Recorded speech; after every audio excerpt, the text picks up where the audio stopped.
Hey man, I'm Chris with PhoneCats, and here is the Card Forge in Card Wars by Adventure Time, and the dudes that made it. Okay, whenever you forge cards together, let me make it clear that you lose these cards that you're forging. The first time that you do it, if you don't know that, you're gonna like be really butthurt. I was actually strawberry butthurt because that was the card that I lost. I love that strawberry butt. When you play it and it farts, oh my god. I don't even play with it anymore because I got better stuff now, but let's go through some of these cards that are in the Card Forge. I have a lot of them, so this is gonna get spoilery as we continue to scroll. So feel free to tap out whenever, but if you just wanna know what's coming in the future, if you're not as far as I am at this point. Right now I have 50 cards, if that's any point of reference. Okay. One of the first things that you can get is this Astral Fortress. It gives a dude +3 defense and it's a building, so it goes behind the creature and you can only have one building per lane. It takes a Corn Dome, which gave your dude +2 attack, so you're going from aggro to defense. And it costs you a Cerebral Bloodstorm, which I can't zoom in on, but it makes a creature attack itself. So if you're playing against a really aggro deck that has higher attack than defense, those Bloodstorms are like kill shots.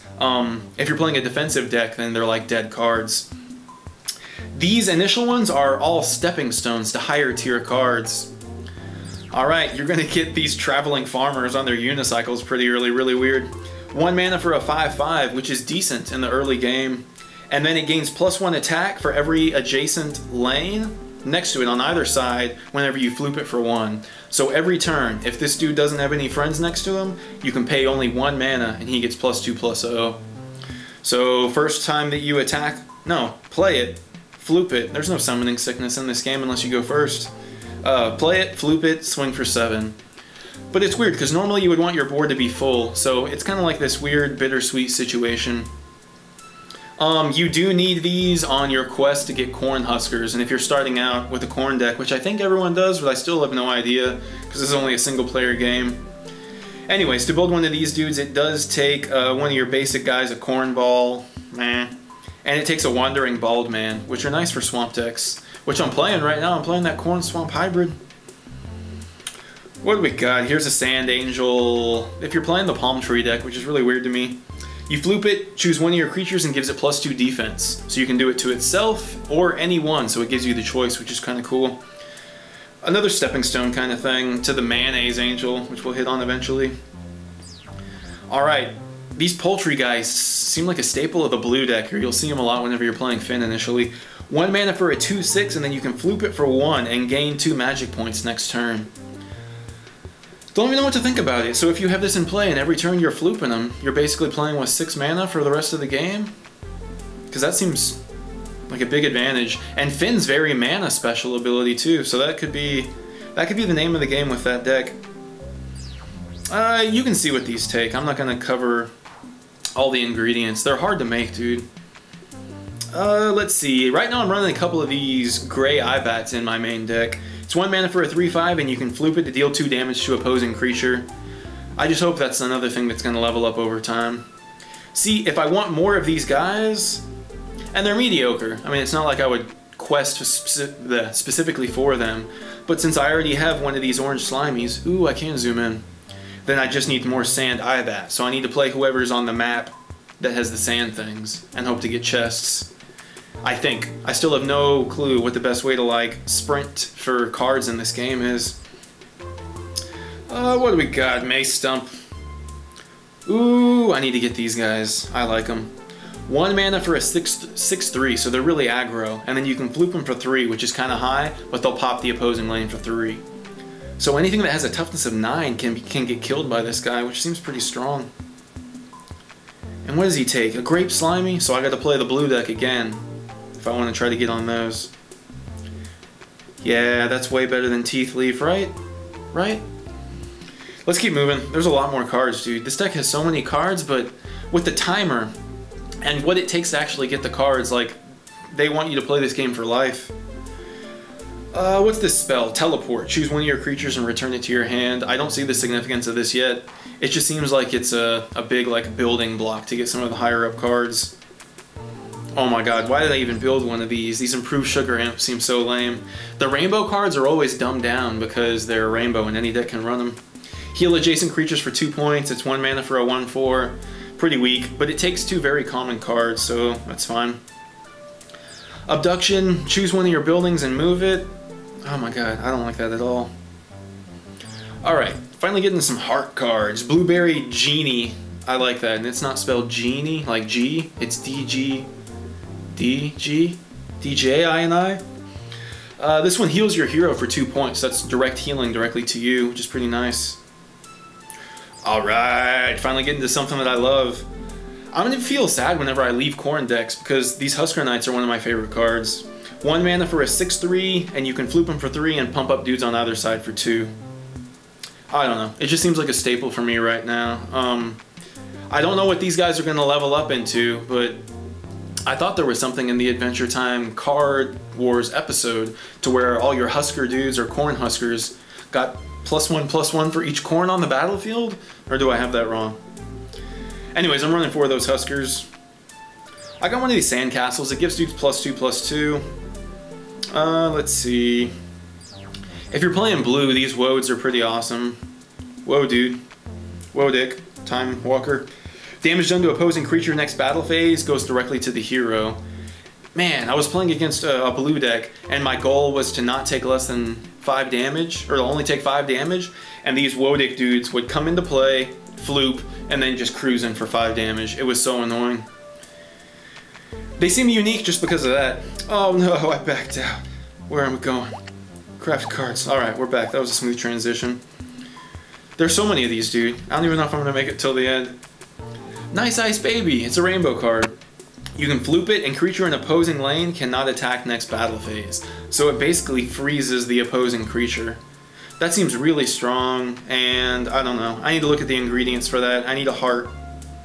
And that's a basic heart. If I had 4 of those Nice Ice Babies, you wouldn't want 4, because since you only have 5 mana, if you had 2 of these in play, you're spending 4 of your mana every turn just to lock out one of their creatures. I don't know, maybe that's not as nice ice as it seems. I'm gonna keep hitting that back button, deal with it. Sand Eyebat. Okay, so I need one of these to get my super Swamp Eyebats, which aren't even that super. And that means that I need to fight blue. God, just making this fit, I'm realizing that I need to fight blue decks. You got a Fairy Healer.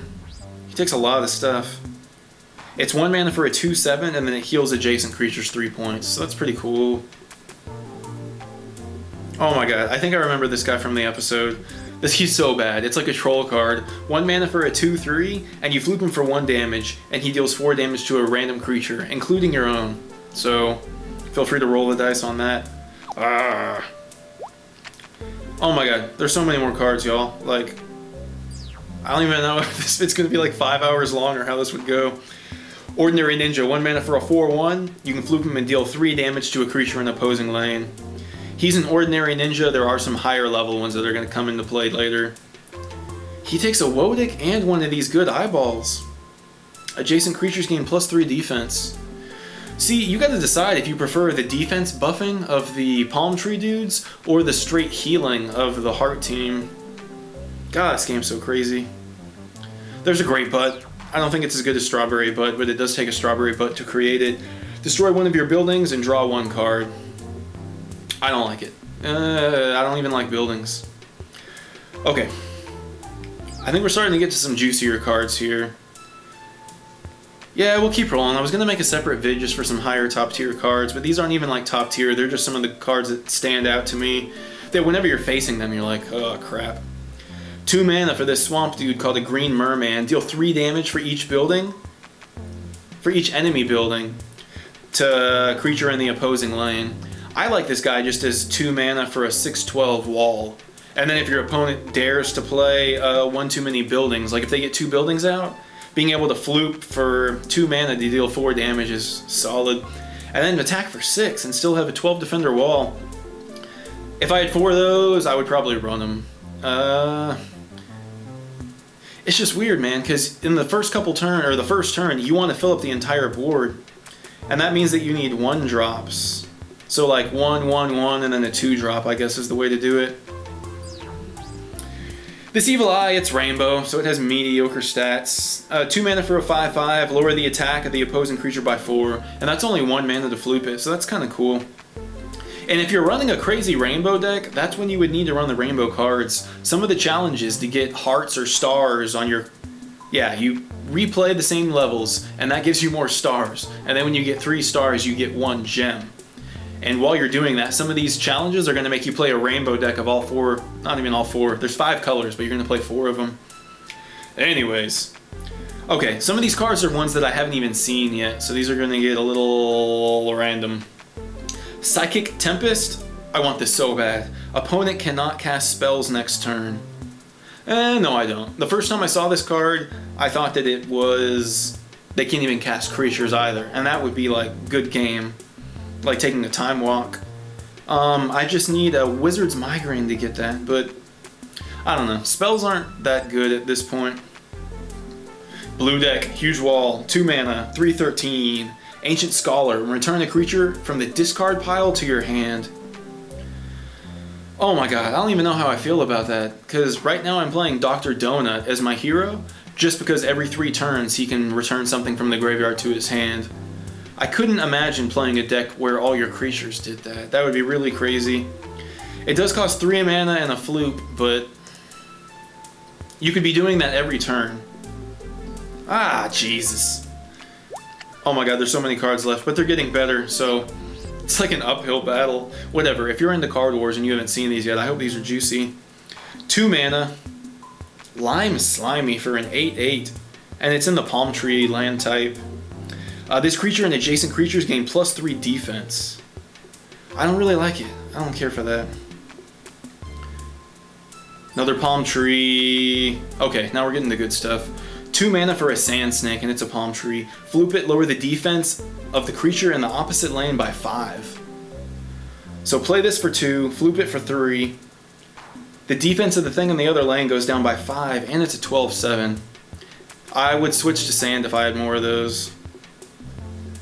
Alright, I saw Finn with this Dragon Claw, or whatever it's called. Yeah, this is insane. 2 mana for a 5/15 in the blue deck. Return a building from the discard pile to your hand. That ability doesn't really do too much for me, but just playing that huge wall is daunting to fight against. Oh my god, I've been up against this Woad mobile home, and it's a real threat. Right now I'm not running any of the buildings that I have because I don't think that they're good enough, but if I had this I would at least consider it more. Creatures in this lane get +3 defense for each other creature you control on the field. And it's not even of a certain type. So if the board is full, this dude gets +9 defense. And then you can play another creature and then that one gets +9. I don't know, that seems really strong to me. Oh no, we're getting towards the end. Okay, so that ordinary ninja is a stepping stone, and one of the things that he can turn into is a white ninja. 2 mana for a 7/3, we're getting higher stats a little bit. You can flip him for 2, and he deals 3 damage to the opposing creature, and heals for 3 damage. It's a little weird because his defense is 3, so it's a little almost like an overheal. 2 mana for a 7/3, that still seems a little mediocre. Alright, we're down to like the last 3 cards or so. Mayonnaise Angel. I like the high defense, but I don't know what to think about it otherwise. 2 mana for a 4/12, and you can floop it and give one of your creatures +4 defense. Man, I play such an aggro style that I'm gonna have to build a deck that's all palm trees and hearts, and just see what it's like to play like the super healer build, because I don't know. I don't see what its win condition would be. This is what I want. I'm playing a Corn deck, I got my Corn Huskers, I want Archer Dan so bad. He was even in the episode. 2 mana for a 12/6. I need these, I need 4 Archer Dans. Choose an opposing creature and lower its attack by 4. Little mixed on its ability, but 2 mana for a 12/6 is good enough. And then if you're up against something that does have a really high attack, having the option to floop this dude and then bring it down by 4, just so that he survives another round of attacks, is fine by me. But that 12 attack power is really high.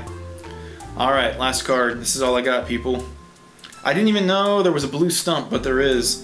2 mana for a 13/5, it's called Axie, and send building an opposing lane back to its opponent's hand. That's really lame-ish to me, the bounce. But that's all that I got in terms of cards here so far. Oh my god, that guy takes so much to build a bone wand. But definitely tiptoe whenever you're using this card forge. Whenever you build something, you built it. It's yours, and you lose the other cards. I guess I'll show you just the build animation at the very end of this video. And that's all it is. A little sparkle effect. The real cool... No, that's a decent... Alright, that was a nice little ceremony. Whenever you buy an algebraic chest, that's the one that's like an epic moment after you worked so hard for those 3 gems. But that's it. This is the card forge. You're going to be spending a lot of time here. The user interface is okay. You can tap to read the cards, and even new ones that you haven't earned, or that you can't even make yet. So that's pretty cool. We'll tap out here. I feel like we covered a lot. Thanks for watching. Phone Cats.